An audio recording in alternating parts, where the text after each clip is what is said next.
we're back to where we were doing edging, tidying up this edge, and I'm going to put a spirit level on there, right, and look, it slides past. So I've taken the edge off with the sander,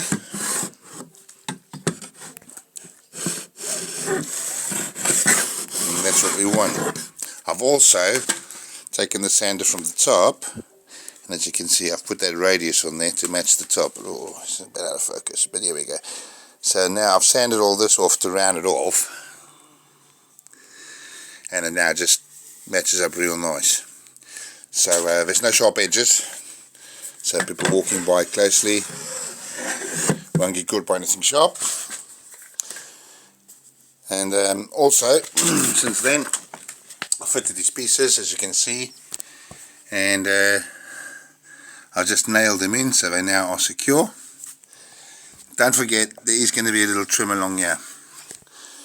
The next step for me to do is to deflate this, remove it, and then go on the radius on the inside all the way around and across the outsides.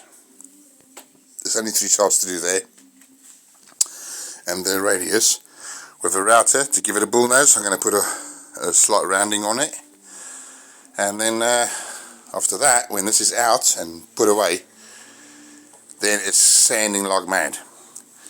And then once I've sanded it and it's all nice and flush and level, then my good wife has kindly volunteered to she says she hasn't, but she might help me with oiling it, and that's just oil and brush and then a rag and rub it.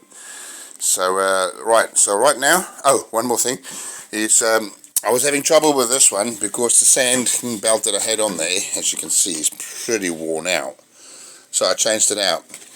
And also, if you look at these things, let's put it this way, alright, so there's a couple of things that you need to know about a belt sander. If you look in here, you'll see it says the P100. So 100 is how many particles of grit are within per square inch. So there's 100 particles in each inch on this, and they do vary. You get like 150, 100, whatever, for various.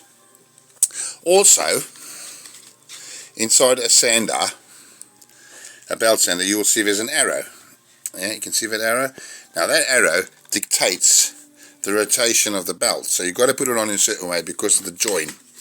Now if I look at this, I'm going to see if I can spot the join. There's the join, and if you do it in the opposite direction, that delaminates and it comes apart, so we don't want to do that. So you've got to put it on the right way. What I did here was I had 150 grit on there, but it wasn't strong enough because 150 is quite a lot of, it's quite a fine cut. So the way sanding paper works is the smaller the number, the more coarse it is. And I eventually changed it out, and I put on a 40, I think I had on there. Yeah, I put a 40 on there, which really is aggressive, and it munched that down. And then I came along with a one on the orbital sander or palm sander. This is a 120. So I used a 120 sanding pad to polish that a little bit. And that's pretty much it. Laters all. Take it easy. Bye.